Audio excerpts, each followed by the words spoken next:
the most successful thing I've ever built.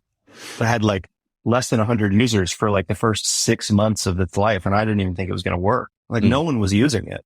Hello and welcome. On the show today, we have our first interview in a long time, but it has been worth the wait. I've got Brenden Mulligan on the show. And if you haven't heard of him, he's done a lot of really cool stuff. He built and sold a music tech platform and then a developer tool, which he sold to Google. And if you've ever heard of LaunchKit, if you're a developer, well, he built that, which is a pretty big part of Google's infrastructure. He then built and runs Podpage, which powers my own podcast website. And he runs PreMint, which helps NFT creators manage their launches and worked with over 27,000 NFT creators, including Shaquille O'Neal, Johnny Depp, Gucci, Puma, Cool Cats, and also myself to help us launch and sell out NFT collections. So pretty cool. And he's learned a lot of stuff. If you don't solve the problem, it's like pushing a boulder up a hill. If you actually start with solving a problem, it's like you're chasing the boulder down the other side of the hill. At the beginning, I was like prioritizing the wrong things. I was like, oh, I want to be a big fish in a little pond more than a little fish in a big pond. I'd rather be the CEO of a tiny startup than a product manager at Google. Horrible decision. So welcome to the Growth Mindset Podcast. I'm Sam Harris, and it is an epic interview. Without further ado, I've told you who Brenden Mulligan is and what he's done. Now let's find out why he does it. Enjoy the show.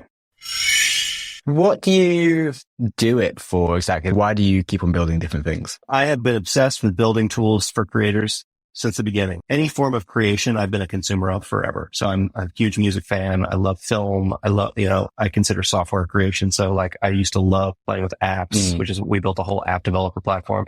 I love podcasts and I love like collecting NFTs.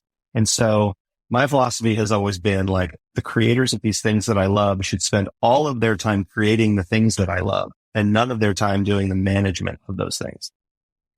Yeah. So like a podcaster, I believe should spend maybe 1 hour a month thinking about their website, but not think about it all the time. And I'm hearing podcasters like, well, I got to update my WordPress plugins. I've got to do all this bullshit that you have to do with WordPress. I'm just like, hey, you don't have to do any of that anymore. Just move over here and you don't have to do it. With NFT creators, that's why I built 4 things, because I kept seeing these like pain points. I'd much rather you think about how to make like what you're offering to the community better than like having someone go and have to ping 1,000 people to get their salon address. So that's what drives me. My whole career in tech was kind of a mistake. I was always interested in tech, but ended up starting in the music industry. And it was working in the music industry for like 6 years and just seeing how inefficient some of the ways that things are handled. When it came to sort of information sharing was what was the first thing that got me into being like, I think I can go build a solution for this. When it wasn't like, I want to go do a startup or I want to be in the tech industry. It was just, I don't want to be doing this every day anymore. I think we can make a computer do it. And so I partnered with someone who could help me with that. I always am interested, like working for companies that I use the product is more interesting to me than ones that don't. So like really, there was a pretty short list of huge companies that I would want to work for. And then, one of those startups that we started, Google reached out and wanted to buy it. And so we picked Google because it was Google, not because it was like, the only option or it was, for us, it was like, no, what we're doing would work really well within Google. We really like Google as a company. My co-founder had worked for YouTube after it was acquired into Google. So he had been part of that machine before and he had good things to say about it. So honestly, I was in my 30s when I worked for Google. I would have loved to do that in my 20s because I think I would have learned some good foundational skills. And it would have been it would have been a better foundation for me than after I've been doing startups for a while. But yeah, I feel like I've made that mistake. Now I'm like, it would really not be a bad thing to go and work for some really big, sensible company that like really innovative, but also I've spent like 10 years building startups and things and I'm a bit too used to doing things my own way and not having bosses and stuff. Yeah, totally. You kind of skipped over a little bit. Like, so you solved a problem, built a business and got acquired by Google. You said that in basically a few sentences. Was it difficult? How did you come up with the idea for this thing? Well, I mean, I don't know how many different products and companies that was. So first company was about moving information around between people in the music industry. That was a 3-year journey of learning how to build software. It was a great idea. We had tons of musicians and music industry people using it. It was a horrible business. No one ever really wanted to pay substantial money to use it. I went deep into credit card debt. Horrible business. And then, but ended up selling that to a small music company that got me out of debt and got me back to zero. Started a few other small projects for a while. And then, the one that Google bought was actually like, we had raised venture capital. We were doing a mobile photo sharing app, which in 2022 sounds super, cliche, but in 2012, it sort of made sense. It didn't work out in the sense of like, it would be a good venture capital business. We weren't growing fast enough. So we actually pivoted the business to focus on developer tools that we had built for ourselves to build the apps that we were building. Yeah. And that was called LaunchKit. And LaunchKit is what Google ended up buying. So when you think about the part that Google bought was like a year's worth of work. There was 6 years before that of a bunch of other stuff. And so Google bought us very specifically to come in and build developer tools for them on the mobile side, because we had built LaunchKit and had some success with LaunchKit. Yeah. But yeah, was it easy? No, I mean, like LaunchKit was the decision to sell to Google was relatively straightforward. Like LaunchKit was a really good business, but not really a great venture capital business. And so with Google, we were able to get all our investors 100% of their money back. And then we all went in and, we had a nice exit and great jobs and had a good experience. But would have been nicer to have built a massive company and, had an enormous life-changing giant, nest-sized $1 billion exit. That'd be great. Yeah. So even at that moment of selling the company to Google was like, we're excited this is happening. It's significantly better than the exit that most startups get. So we're very fortunate. But is it what we wanted? No, it's not what we wanted. We didn't start off with this goal. And so at the very end, it was emotionally not super easy to do, but very glad we did it. Yeah. How was the transition between running your own business to suddenly being a part of Google in terms of, okay, you suddenly sold your company, but now you have to have a boss and do a bunch of things and change your baby. Was that hard, traumatic? It was fun. I mean, it wasn't for me. I spent 3 years at Google. I tried a couple different roles and I left and I never was happy there. In the sense of like fulfilled with the work that I was doing. I was actually like, I needed a break because I'd been doing startups for so long and it had been so stressful. And like every decision we made, if we didn't make the right decision, there's a chance we'd have to fire everyone, right? Like there's so much pressure. You go from all of the pressure of being a startup CEO or founder to Google where there is literally almost zero pressure.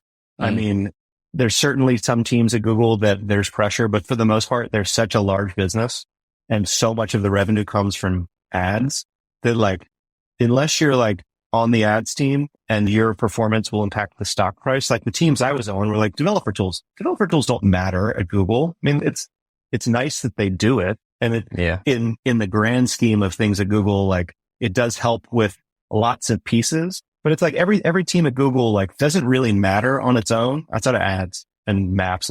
But like as a part of the whole puzzle, it's really nice that it's there and it does add to it, right? Like some of the stuff that we did on the developer tools team directly impacted our ad sales. But like there was a bunch of layers kind of to get there. So as a startup founder, to go from like everything relies on you making the right decisions to kind of like doesn't really matter. Like just keep building products that customers will appreciate. It was amazing. That was a really, really nice transition because like Google cares a lot about their customers or their users appreciating what you're building for them. And so Google's willing to be like, yeah, developer tools might not matter to our bottom line directly, but it's important that we do it. And so it was just really nice to be on that kind of a team. Yeah. Do you think there's anything from Google that you really took on board? Do you think you learned a lot from Google around how to build a business that scales? No, I wouldn't say that I ever had a discussion at Google about building a business that scaled because like most Google's business is ads. The rest of it's just products. It's hard to learn anything about building a product that scales, mostly because like they're already set up to scale. If anything, the biggest problem with building products at Google is the assumption that they have to scale. You launch a product on your own and like it's going to have 20, 30, 40, 100, 200 users in the first few months, right? It's okay to grow slowly, PreMint, which has been the most successful thing I've ever built, I had like less than 100 users for like the first 6 months of its life. And I didn't even think it was going to work. Yeah. And that's okay. I had to let it find its own feet. At Google, like, it's like, if you don't have, a million users within a very short amount of time, it's considered a failure because they have billions of users using Google. So like, I wouldn't say, I think there's a hyperscale to get like, it's pretty cool to work on Google Photos and have 1 billion users, right? You can't really do that elsewhere. Wow. Yeah. But I wouldn't say that you walk away from that experience being like, I'm going to go to startup and do this again. Like, it's just, you're in such like a fairyland of like having enormous parts of the company who exist to make sure that you can get 1 billion people's photos on there. So you don't really, as the product manager, have to think like, what infrastructure should we use here? Or like, we need to hire a big team for this. You just have the team. It's just over there. You already have Google Cloud where everyone's putting their files. So that's the negative. I think the thing when you go to a company like Google, what you should be aiming to learn is more about like working with large teams, because it's easier to suddenly have a big team there than it would be to do a startup. The benefit is like on my first day, I had 4 other product managers that reported to me, that were on my team. And then like each of them had like an engineering team of 5 or 6 people. So you're talking like immediately a 50-person org. Yeah. Startups, it would take years to get to that. Right. And so then you're a product manager at Google and you're thinking like, how do I motivate all these people, none of which who really report to me, to do the work that we need to get done? How do I tell the story? How do I communicate to them? How do I communicate up to my superiors about what we're doing? How do I communicate laterally to other teams at Google about how do I make sure the Google Maps team knows what the Google developer team is doing? Like, that's what you actually end up learning, is that sort of like organizational influence and organizational communication, which is something you just can't get at other places. So that's why I felt that it was really useful there. Yeah, to answer your question, like to go back, scaling, you have a bigger opportunity to learn how to scale teams because you still have to do that on your own. Yeah. More than like scaling products where there's just like tons and tons of different departments that are going to help you with that. Yeah, I was wondering. So obviously you've built quite a few different businesses now, and the current one's certainly taking off quite well, but getting a whole team together is a whole it's definitely skill. harder. It's totally different. And honestly, like Google's a little bit of a fairyland there too, because you're like, hey, I want to build this thing. I need 6 engineers, and you can just sort of like put an internal thing out, and engineers will just show up. I think you can have an experience there and you can take a lot away from it. It's just not necessarily like, oh, cool, I know how to do a startup now. Yeah, sure. Which is why I actually wish that I would have been at Google when I was younger and like learned more of the fundamentals about customer research and how to like operate on a team. Like, I think it would have been more helpful as like a 22-year-old than a 32-year-old. Get all that out of the way and then use it. Yeah, exactly. So what would you think, besides that, have been the most important things that you have learned around building a business then? The only thing that matters is that you are solving an actual problem that your customers have. I don't really see any reason to have another discussion about anything when it comes to a startup if you haven't covered that piece of it. And I think that in the startup world, especially in Web3 right now, you see a lot of people solving problems that customers don't really have, right? They're like, cool. Like, yeah, or maybe it's a problem that they have, but they don't really care about. Yeah. Right. I've seen this a little bit in podcasting. I tried a couple of these things. I did one. I launched like a podcasting review scraping service. There already was one of them out there, my podcast reviews. And so I launched sort of a competing version, put it out there. And I realized like, that's not a big enough problem for multiple products to be solving. This other one solves it pretty well. Like, there's so many founders that start things with a good solution in mind, which is what I did. I didn't go talk to a bunch of podcasters saying, are you dying to know your reviews? Is that a big problem for you? Like, it wasn't a big problem. And so when I put it out there, like, no one really wanted to use it. And I was like, oh, it's because this isn't a problem for people. That is what I've learned over and over again, having built lots of products, and some of them I don't do the right research. It's like, if you don't solve the problem, it's like pushing a boulder up a hill. If you actually start with solving a problem, it's like you're chasing the boulder down the other side of the hill. The same thing for startups at Google. Like, I worked on a product at Google. We had like 100-person team, but like, we hadn't nailed the problem we were solving yet. And so none of Google's customers would really use the thing. We had a competitor that was a startup. that was huge, but it was still a startup. And they're like, well, this startup solves this problem for us. Why do we need to switch to Google? We thought we knew what the problem that they were having with the other software was, but we were just wrong. The research, it just wasn't right. It was a bad assumption. It doesn't matter if you're Google or what, like you need to be solving a very direct problem that people really, really care about having solved for them too. Okay. And so what's your framework to make sure that you're solving a real problem quickly so you can like kill an idea fast? Or do you think you just sort of generate lots of ideas and see what happens? And if after 2 weeks people are liking it, you stick with it? I think the framework depends on what your skill set is. Because like for me, I can write code and I can design and I can spin up landing pages and I can do all kinds of stuff that like is relatively easy for me to do. I have like 100,000 followers on Twitter. I might just like build a Google form and put it out there, or I might like just build like a little demo landing page and send people to it. And if they have a button that says, I want this. And when you do that, you go to a Google form. Like I might do it more in the product side, but I have friends that can't do any of those things. What they might do is hire a researcher to go do research or like call Qualtrics to like run surveys. Someone else might just go door to door and ask everyone in the neighborhood. So I think whatever the quickest way you or the person with the like is doing it, like whatever your skill set, like the quickest way you can get to like hearing from customers and having proof that they want it is good. The caveat that I always say is like most people, if you tell them something that sounds good and you're telling them in person, they will tell you that you're smart and correct. And this is I see a lot of first time founders screw this up.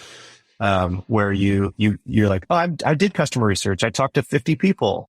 How'd you talk to them? Well, I did interviews on the phone. Well, how did you frame what you're doing? Well, I said like I had this idea and most of them said, yeah, I see that a lot. when I did customer research for a startup 10 years ago, I would do in-person interviews, but I would frame it as I'm a researcher hired by the startup, to ask you a bunch of questions, even though I was the CEO of the startup. Yeah. And I was like, I'm here. They just gave me this. I haven't even used the software that I'm going to be showing you. So I have no idea if it's any good. I really tried to detach myself. And then they were actually honest about what they felt. But if you sit there and you say, even if all you say is I'm the CEO, that's it. The other thing is like, hey, if I were to build this thing for you, even if they were like, oh my God, trees maintenance is the biggest pain in my butt. I just always forget to get my trees maintained or whatever. I don't even know what I'm talking about. But, even if you were to get them to really have this like critical problem that they're telling you about, and you were to say, if I were to build this, would you pay $100 a month for it? They'd be like, yeah, I'd pay $100 a month for that. It's a big problem. Like until they actually are going to pay for the thing, you don't know how big of a problem it is.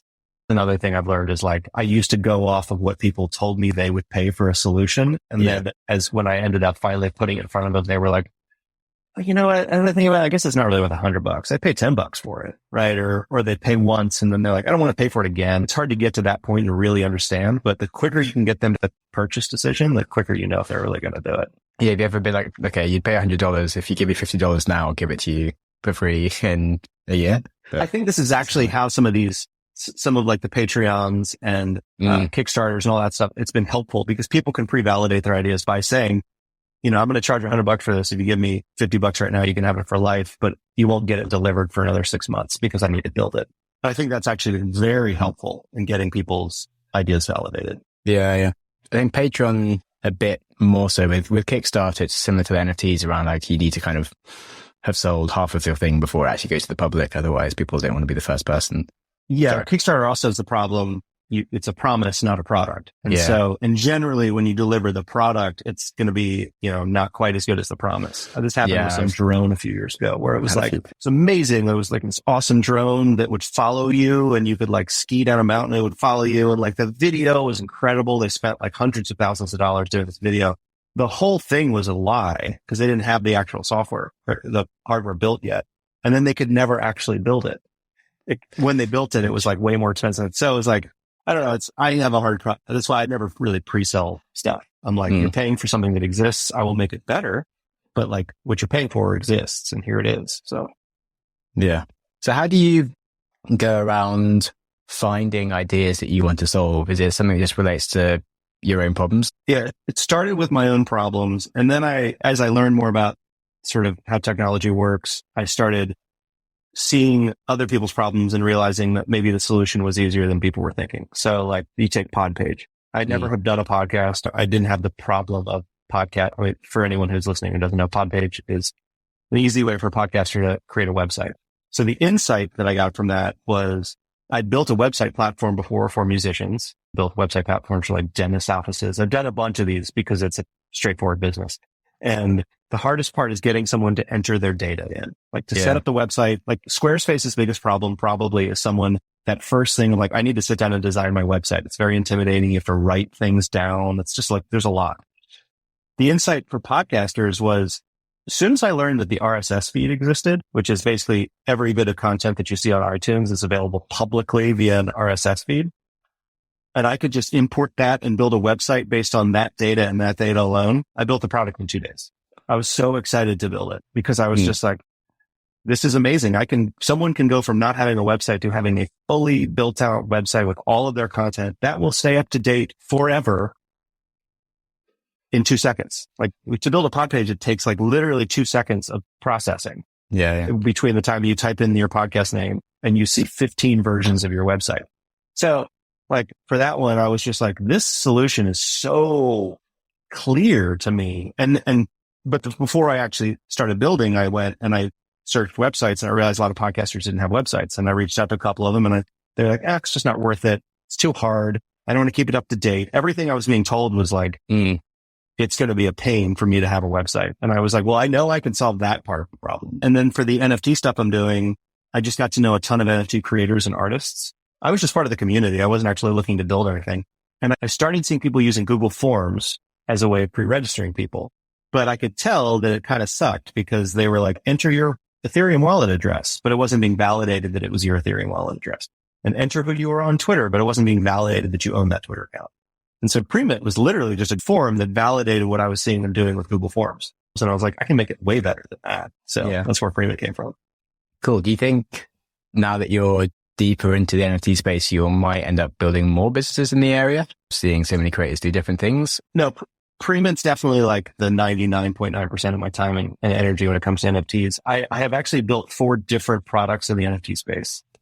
3 of them have, for the most part, failed because, again, the problem isn't big enough. Where with PreMint, it sort of fits a bunch of good. The problem is really big. It's a really good solution.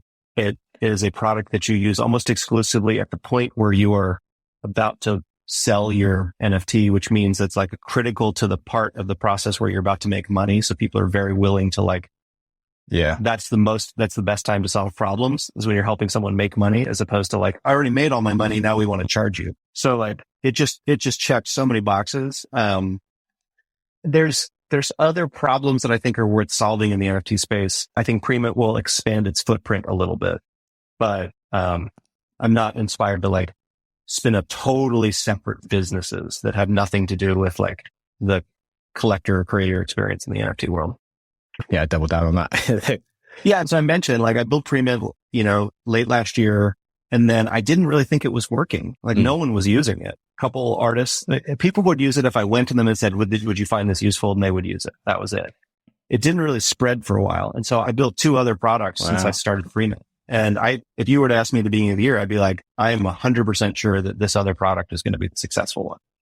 And that's amazing. Like, to the point where all of December was spent working on a different product. I didn't touch PreMint. Yeah. And then right at the beginning of this year is when PreMint started taking off. And it was like, it just kind of sucked the oxygen out of my time keeping PreMint going. And improving it. And like, so the other projects kind of just died. So I do think you have to be careful because PreMint does like, it's become part of the infrastructure for NFTs for the most part. And so I think like doubling down on more areas where it can continue to be more of an infrastructure piece. There's plenty of things in NFTs to do that would, like, here's an example, online galleries of people's NFTs. There's a company called Gallery that does it, and we're going to be partnering with them. The only reason we wouldn't do this partnership is if we ever wanted to be like the place collectors showed off their NFTs. That's just so not the problem that we're trying to solve. And so it's not something that we would ever get close to. I think we could build an awesome solution for it, but I just don't think it's worth the distraction. So it's not something we'd ever do. Yeah, that makes lots of sense. NFTs just move so fast. Are there any trends and shifts that you're sort of really paying attention to at the moment? I think there's definitely a move into utility tokens. And so it'll be interesting to see how that goes. I think the thing about utility tokens that that you have to take into consideration is utility tokens generally are businesses. Like some PFP collections, they turned into businesses, like the Yuga Labs Bored Ape stuff is all like, that's a business right now, right? There's a huge team and they have conferences and all that. But like most NFT collections are not businesses. They're just like fun little projects that the artist gets to make money off of and gets to add some value through the community and all that. When you move into the utility token, you're really talking about like businesses. You're buying this thing. Like if you buy the PreMint collector pass, you have access to the collector software in PreMint. And to be able to make the collector software in PreMint good, we have a team. Have to invest in that team and make the software better. And so it's like a totally different model. I think we'll see a lot more people utilizing NFTs in that way. We're seeing a lot of like free mints that are out there, FRE mints, meaning like you don't have to pay to mint the NFT. It's very hard to launch an NFT. Like it's not an easy thing to like design a bunch of art. A lot of people throw a bunch of crap out there, but like it's still not free. It's still not easy. And so right now the incentives make sense because like if you put a free mint out there, which means you make no money off of the minting process, you can make 5 to 10% on royalties, which is people buying and selling them with each other. And maybe your free thing suddenly becomes worth $500 or $1,000 or $10,000, whatever, if you're successful. And maybe those royalties are significant enough for you to either have personal, pay your rent or invest more in the community and all that. But I think as we see like more of these free mints happening, there's just less money. I mean, there's only so many NFTs that are going to be bought and sold. So many royalties. And so definitely, I think we will see a decline where people are like, it was really expensive to get this going and it didn't catch on. And so I didn't make money off of selling them and I didn't make money off of people trading them. And I can't afford to keep working on this project. It's all going to be cyclical. I think we'll see a ton of free mints. I think we'll see a trail off of a lot of them. I think people will be thinking more about their NFT releases as having to think more about the business implications of them. I saw this with an artist a few weeks ago who had planned and priced their NFT collection based on what they needed to execute a roadmap. And then the price of ETH dropped in half. Yeah. And suddenly they were in this position where they were like, well, if I change my mid price, I'll be seen as greedy. Everyone always jokes like 1 ETH is 1 ETH, which is just a dumb way of thinking about it. So I built like a Fiverr clone for a guy in 2017 called 1 ETH buy. It was the most dumb thing, but like he was paying me an ETH and I'm like, I'm happy to learn how to code Solidity for you to build this idiot project. Yeah. But anyway, back to your story.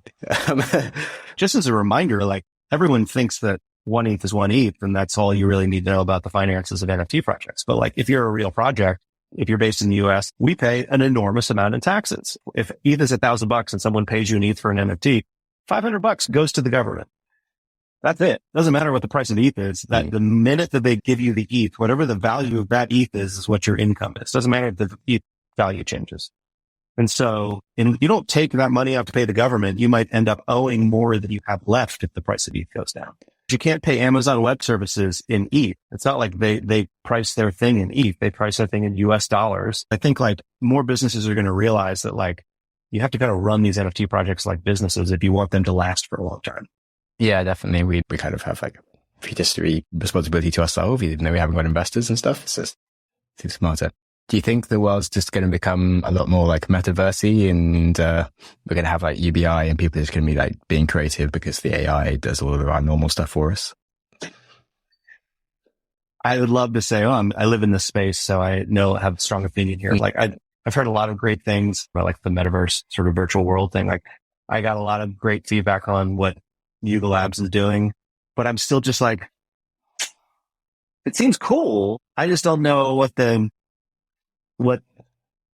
it really looks like in 5 or 10 years as far as like how society works. Like I'm sure most people have watched the Mark Zuckerberg, like Facebook Metaverse demo video that he did. I mean, I get it. I do FaceTime with my mom every morning and my daughter. So like we sort of live in the virtual world anyway. And like, why don't we all have headsets on and we're in a fish bowl or something? That might be fun. I do think we live in a metaverse in the sense that you and I have never met in person and we're talking over this machine. And like, when I'm on Twitter, I'm talking to a bunch of people I don't know. Like, I think it's a layer.